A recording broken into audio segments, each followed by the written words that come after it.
Good morning ka-business, ka-partners, and ka-work all over the world. Welcome back to my channel. This is Jin Juana Patindon. So, kung niyo po nasubaybayan ng ating channel, ako po ay nag-upload ng ating Empowered Business Consumerism, ng ating MP2 Savings Program, ng ating SSS Contribution, ng ating SSS West Plus, at saka yung ating MP2 account. So ngayon, dahil nga this year magki-claim na po tayo ng ating sinasabing MP2 first account, which is maturity niya is October 2024. So ipapakita natin kung paano po sila nag-declare ng kanilang prorated, kasi nga prorated ang gagawin natin. Pero disclaimer lamang po mga kapatid, mga ka-business, mga ka-work na ang ating pagpapakita, proper placement siya ng ating monthly contribution or monthly posting. But the problem is, we are not assured if this is the correct or the proper calculation based on my research and studies. So, kung inyo pong mapapansin, nag-enroll po ako ng ating Pag-ibig MP2 first account October 29, 2019.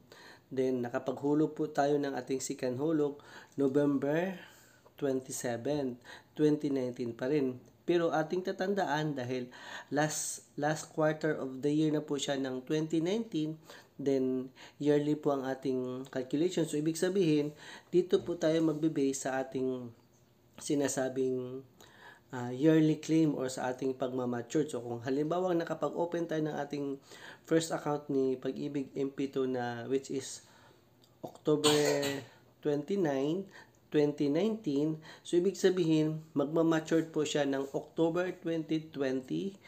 So since 2024 na po tayo ngayon, mag-aantay lang po tayo ng October. Since nagbigay naman po sila nag-declared na po sila ng dividend rate as 2023, which is 7.03%. So, ngayon, kung inyo pong napapansin, base sa aking posting, sa aking Pag-ibig MP2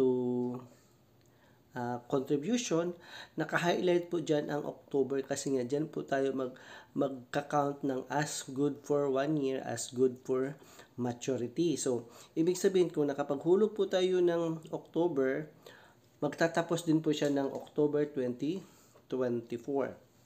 So, base sa ating pag-share ng ating videos, disclaimer lamang po ha. So, hindi po tayo as in perfect, kasi nga lang to, Excel sheet lang po to ating ginagamit. At the same time, nakalagay din dyan ang proper placement, kung magkano yung naihulog natin, magkano yung percentage na dinideclared ni Pag-ibig sa kanyang dividend rate. So mayroon diyan na during 2019 nag-declared po sila ng 7.21%.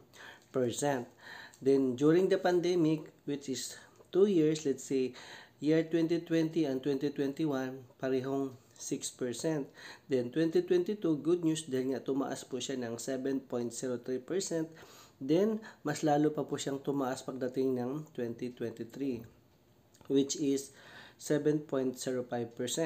So, kanyo pong napapansin, naka-highlight din dyan ang year, ang initial investment or initial capital, then yield as per year, then meron din dyan nakalagay na initial capital plus yield, at the same time yung kabuuan niya, yung total niya, bali na yun ang calculated as compounding interest.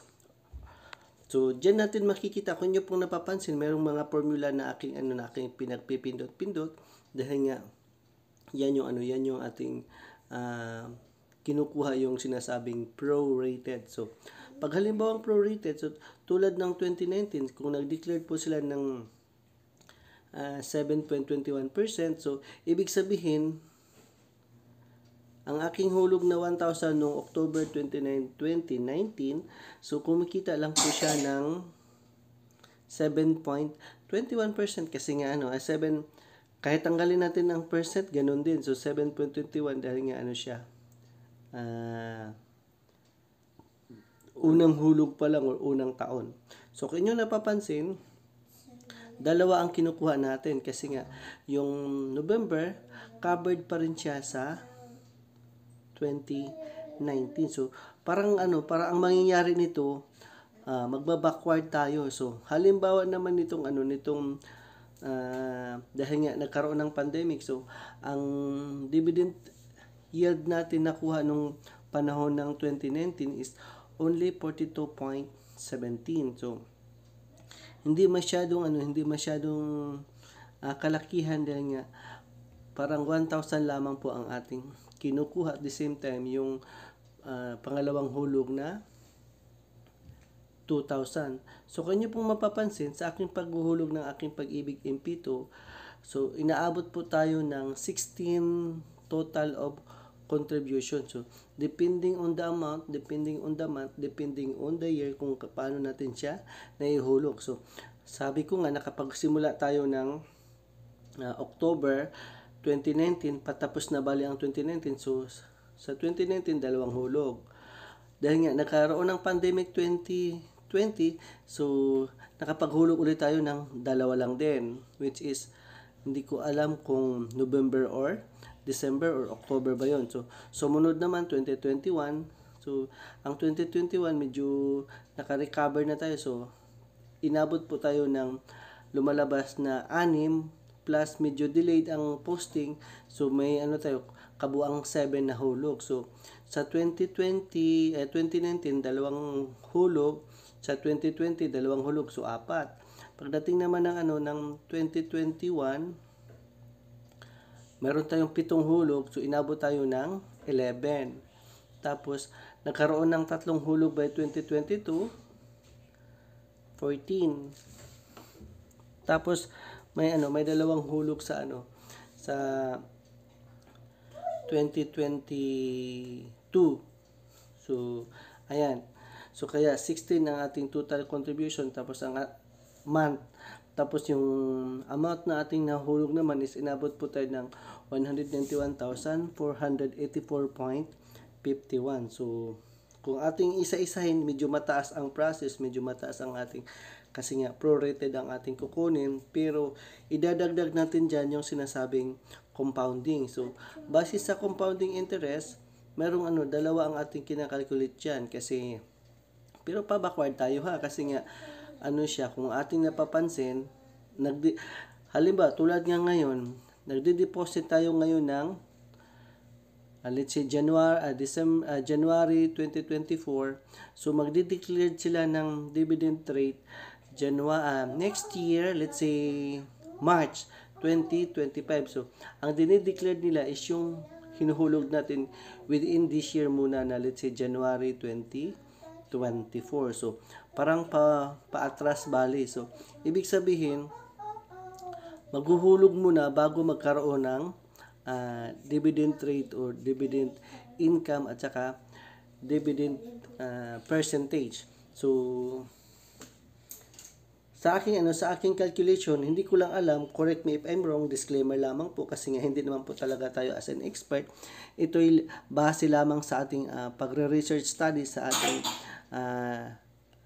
nakuhang information or nakuhang idea base sa mga napapanood din nating mga nagbablog kung paano po kina-calculate ang dividend rate base sa prorated, at the same time base sa dividend rate na binibigay as per year na dinideclare ni Pag-ibig. So ang kagandahan, dahil nga nitong 2024, nag-declare sila ng mas maaga. Siguro nga nag-declare sila ng mas maaga dahil maaga din ang Holy Week season. So siguro dahil nga nakita ko ito is March 13, 2024. So ayan, kung niyo pong napapansin, nandyan yung parang formula. So may formula dyan na binabalik-balikan ko, inulit-ulit ko kasi kasama siya dahil nga prorated. So ibig sabihin, kung halimbawang uulitin ko, di ba, nagbukas ako ng October 2019. So ibig sabihin, yun yung ang 1 year niya din, ang count niya as 1 year. So, magka-count siya ng October 2019 to October 2020. So, that is count as first year. So, ibig sabihin, ng 20, ang binigyan nila na, yield, ano ba yun? Yung dividend rate is 7.21. So, yun po ang ating calculation sa 2019. So, ngayon, instead na 7.21 ang ating gagamitin, pwede natin gamitin ang 3 beses na 6% dahil nga late na siya, di ba? Nag-declare siya ng 7.21%.